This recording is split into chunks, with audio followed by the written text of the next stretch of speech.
Hola, ¿qué tal? ¿Cómo están? Hoy estamos aquí con el licenciado Eric Quintanilla, una persona que sabe muchas cosas. Hoy vamos a hablar sobre un tema muy importante, sobre ascendencia y descendencia de Morazán. ¿Qué es lo que nos quiera decir ahorita, licenciado? Bueno, primero agradecerte, ¿no?, por la oportunidad, agradecer a los compañeros por tomarme en cuenta para este podcast, ¿no?, que es más una conversación en torno a este tema del prócer ilustre Francisco Morazán Quesada, ¿no?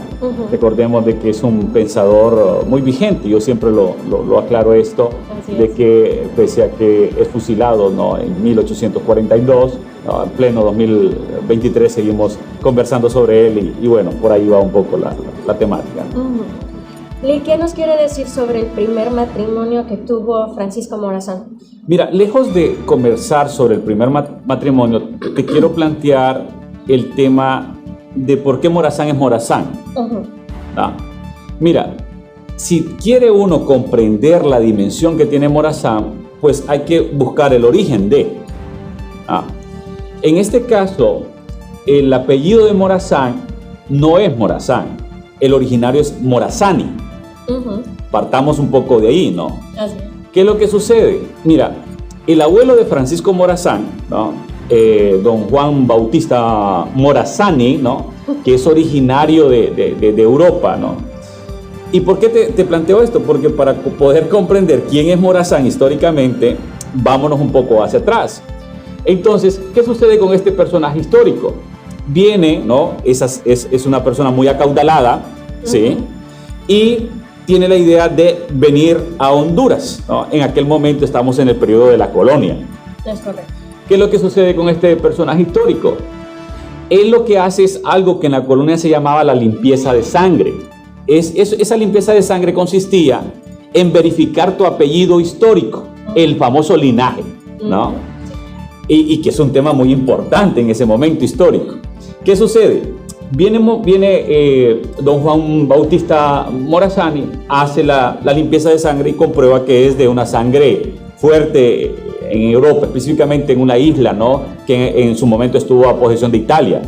Y hay un poco la cuestión, el origen italiano, ¿no?, que me parece a mí un poco interesante en esta índole. ¿Qué sucede? Esta persona tiene que ingresar a la sociedad colonial hondureña, ¿sí? Pero para ello se necesita castellanizar el apellido. Es por eso que el apellido original de la familia Morazán era Morazani, pero se castellaniza, ¿verdad?, y termina en este nombre. Entonces, ¿a qué voy con esto? El señor tiene múltiples matrimonios, múltiples hijos, etcétera, etcétera, pero lo que yo quiero destacar es lo siguiente: se va a convertir en el terrateniente más fuerte, ¿no?, en Yuscarán. Entonces, ¿qué sucede con esta persona? Va a tener un poder adquisitivo económico muy fuerte en la región, ¿sí? Es cierto. Entonces, ¿qué sucede? Partiendo de esa premisa del origen de Morazán, es por eso que comprendemos lo que comprendemos. O sea, ¿por qué Morazán hablaba 2 idiomas, hasta 3 idiomas? Porque pertenecía a la clase criolla, ¿no?, de la época. Sí. Una clase alta. Una clase alta. Exactamente. Entonces te puedes imaginar, estamos en un contexto de 1820, 1800, incluso antes de la independencia, procesos de independencia, ¿no? Morazán en el siglo XVIII, la década de 1700, ¿no? ¿Qué sucede? Es una persona que nace hasta cierto punto en una cuna, ¿no? En una especie de cuna. Morazán nace en Tegucigalpa, ¿sí?, producto de la descendencia, ¿no?, de Guadalupe y Eusebio, ¿no? ¿Qué es lo que sucede acá? Los lazos familiares en el proceso de la colonia, ¿sí?, tiene que ver con la unión entre familias poderosas. Por ejemplo, en el contexto de la colonia, una persona que era de clase de la criolla no podía inmiscuirse con una clase baja dentro de ese nivel. Y es por eso que te das cuenta de que cuando hablamos a nivel histórico de los personajes, muchos no recapacitamos en esto, ¿no? Morazán era familiar cercano de Dionisio de Herrera. Dionisio de Herrera era primo hermano de Valle. Y te cuento algo, Valle era dueño de todo el departamento de Valle, parte de Choluteca y parte de Yuscarán, su familia.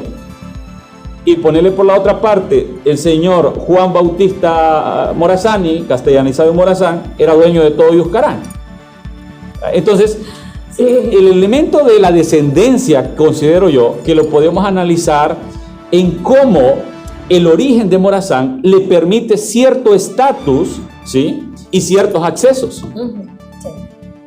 ¿No? En el sentido de que Morazán, por ejemplo, cuando, Morazán hablaba muy bien francés. Sí. ¿Sí? Muy bien francés. Sí. ¿Y dónde aprendió Morazán el francés? En la biblioteca de su tío político, Dionisio de Herrera. ¿Sí? Y comentaba a forma de anécdota, ¿sabías que la biblioteca de Dionisio de Herrera, ahí para ver, muchos de sus libros eran ingresados por contrabando, porque esos eran libros prohibidos? Eso indica que Morazán va a tener una educación muy cimentada, pese al contexto histórico de que se vivía en aquel momento, ¿no? Entonces, para entrar un poco en los orígenes del apellido de Morazán. O sea, quiere decir que Morazán fue una persona de clase alta y prácticamente él se tenía que involucrar con personas de su estatus prácticamente. Claro, pero la grandeza de Morazán empieza en esto. Mira qué interesante. Y es por eso que estamos hablando de este tipo, que yo considero, y esta es una cuestión que yo considero que no hay que idealizarlo. Mira, el tema, por ejemplo, de la descendencia, siempre se ha abordado este tema. ¿Cuántas mujeres tenía Morazán? ¿Cuántos hijos tuvo Morazán? ¿Con quién se metió Morazán? O sea, eso, a mi parecer, a nivel histórico, opaca la figura tal vez histórica más importante, ¿no? Es correcto. Porque todos los seres humanos tenemos vidas privadas. Y Morazán tenía una vida privada también, ¿no? O sea, se entiende. Pero caer en esta cuestión de las mujeres, de la descendencia y todo lo demás, me parece que es no llevar el nivel académico un poco más arriba, ¿no? Entonces, ¿a qué viene con esto? Que cuando Morazán se casa con doña Josefa Lastiri, no te voy a decir todo, es un nombre tan extenso que tremendo, ¿no? Pero ¿qué es lo que sucede con esto? Fíjate que doña Josefa Lastiri había tenido ya un matrimonio, ¿no?, con el señor apellido Travieso, ¿no? Y con él habían tenido 4 hijos, ¿verdad? Wow. Y entonces, ¿qué sucede? Que si analizas la descendencia de Josefa Lastiri, Josefa Lastiri está, si Morazán tenía un estatus por su apellido, estatus por su familia elevado, doña Josefa Lastiri lo triplicaba. ¿Por qué razón? Porque la descendencia de doña Josefa Lastiri es altamente criolla.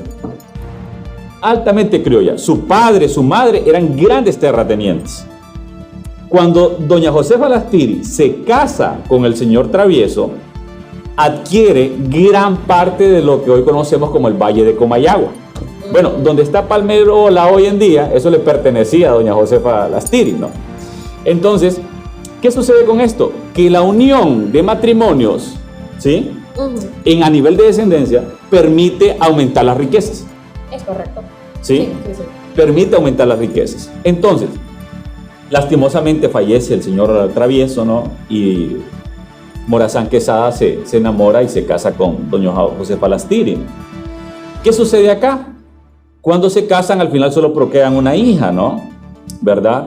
Y bueno, y luego tiene otro descendiente por ahí. A lo que voy con esto es que la unión entre doña Josefa Lastiri y Morazán Quesada permite a Morazán tener ciertos sueños unionistas de la federación.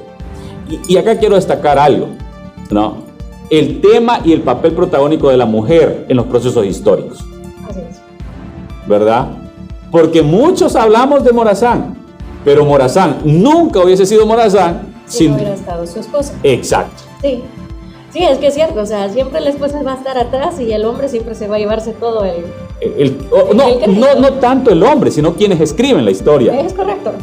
Te das cuenta de que cuando se escribe la historia, se escribe la historia de Morazán. Hace poco estuvimos nosotros en una obra teatral acá en la universidad y me pareció interesante porque lo que sucede ahí es que él dice, ¿no?, que cualquier batalla de Morazán fue mínima comparada con las batallas que tuvo doña Josefa Lastiri, ¿no? O sea, era muy, pero muy difícil en ese sentido. Entonces, a mí me parece que es interesante el tema del origen de Morazán y cómo llega a catapultarse como figura política de la Federación Centroamericana mediante esas relaciones, ¿no? Y esos vínculos. Yo quiero decir que prácticamente doña Josefa, pues que como que le dio un plus. Claro, un super plus. Exacto, sí, un doble podemos decirlo. Oh, ok. Sí, es muy importante el tema de la descendencia y ver desde dónde viene, ¿no? Estamos hablando que le dio un super plus doña Josefa entonces. Claro, el elemento de los orígenes, ¿no? Invita a analizar el tema de adquisitivo económico, ¿no? El detalle está un poco también en esto. Los hijos que tiene Morazán, y te das cuenta de que incluso los hijos de doña Josefa Lastiri con el señor Travieso, ¿no? Son acuerpados dentro de la familia, ¿no? Y el hijo también que es fuera del matrimonio de Francisco Morazán Quesada, ¿no? Que es don Francisco Morazán Moncada, ¿no? Son personas que se involucran en el ambiente familiar de Morazán, ¿no? Y se mantiene ese núcleo. Ok, una pregunta, y ya creo que esto vamos a culminar. Uno de los hijos de Francisco Morazán, cuando murió Morazán, dejó prácticamente su espada y todos sus utensilios. Dicen, no sé si es cierto, pero uno de los hijos de Morazán, que está en Salvador, o que estaba en Salvador, decía que lo quería darle la espada de Morazán aquí en Honduras, pero que lo reconocieran como que fuera hijo de Morazán. Pero no quisieron aceptarlo, no sé la verdad. ¿En qué contexto histórico es eso? ¿Sucede eso? Wow, creo que cuando estaba el presidente... ¿Es contemporáneo? Sí. Bueno, en el caso del aspecto de la descendencia, muchos historiadores dicen que la descendencia de Morazán es muy amplia, ¿no? Por el sinnúmero de amantes que tuvo, ¿no? Exactamente. Entonces, claro, el tema de la espada de Morazán todavía también es pertinente abordarlo, pero desde una perspectiva más crítica, en el sentido de hacia dónde va la intención, ¿no? de esta persona. Ok. ¿Y qué libros existen que hablan sobre Francisco Morazán? Mira, el tema de la bibliografía a nivel de Francisco Morazán es muy amplio. Mi amigo Jorge Amaya, historiador hondureño, dice que, incluso no solo él, lo dicen muchos escritores, ¿no? Es el personaje de la historia hondureña que más se ha hablado en libros. Es impresionante la cantidad de libros, y en la biblioteca de acá de la Universidad Pedagógica Nacional Francisco Morazán, Centro Universitario Regional de San Pedro Sula, incluso tienen un espacio de todos los libros de Morazán. Algunos que te podría mencionar, que son como piezas fundamentales o para poder comprender un poco el pensamiento morazánico: Longino Becerra y el pensamiento pedagógico de Morazán. En ese libro, don Longino Becerra nos plantea esta visión que tenía Morazán en torno a la educación. Y ahí es donde caigo, ¿no? Que pese a que Morazán nace en una especie de cúpula criolla, él siempre está pensando en la clase baja de aquel tiempo. ¿Por qué razón? Porque cuando implementa el método lancasteriano, cuando implementa el desarrollo de la imprenta en la región, lo que está buscando Morazán es básicamente dar acceso a la educación pública, laica y gratuita. Es correcto. Entonces, don Longino Becerra nos hace una radiografía sobre el pensamiento educativo de Morazán, que me considero que es uno de los libros que todo morazanista tiene que leer. Siguiente libro morazanista que considero también importante. Hay un trabajo que hace también a nivel educativo, en esa línea, que hace el profesor Antonio Ramón Vallejo, que se llama Lecturas Morazánicas. En ese libro, el profesor Vallejo plantea la noción de cómo él buscaba aperturar centros educativos en el caso de Honduras y de la región centroamericana, ¿no? Pero para mí, un libro como importante y considero que es fundamental para poder leerlo, es Morazán marcha a batallar desde la muerte. Esa es una novela que hace nuestro paisano, el escritor Julio Escoto. Entonces, ¿qué sucede allí?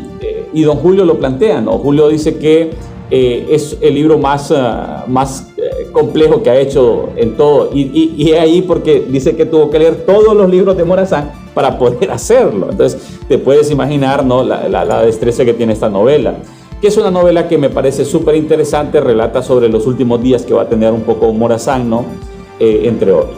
También tenemos el libro de Ramón Amaya Amador, ¿verdad?, que habla sobre Morazán, y es varios libros, textos sobre Morazán. Entonces, te das cuenta que, primero, Morazán es un personaje histórico que es relatado en el libro.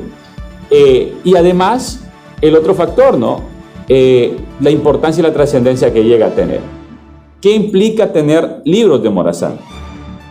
Un libro, ¿verdad?, diría José Luis Borges, es el invento más grande creado en la humanidad. O sea, el libro es eso, ¿no? En la humanidad hemos creado muchas cosas, pero creo que el libro es lo más importante, y el libro es un arma, ¿sí?, contra la ignorancia. Entonces, y acá yo invito, ¿no?, que los compañeros y las compañeras lean sobre textos de Morazán y se sigan alimentando, ¿no? ¿Por qué razón? Porque, y yo siempre lo planteo, mira, si se desarrolla la cátedra morazánica simplemente como requisito, o sea, si algunos estudiantes miran la cátedra morazánica como un simple requisito para graduarse y no se siguen formando en ese pensamiento, ahí estamos mal. Exacto. Creo que todo docente a nivel universitario, todo licenciado, tiene que tener esa hambre por el conocimiento. Entonces, a mí me parece interesante el hambre que tiene Morazán y los libros.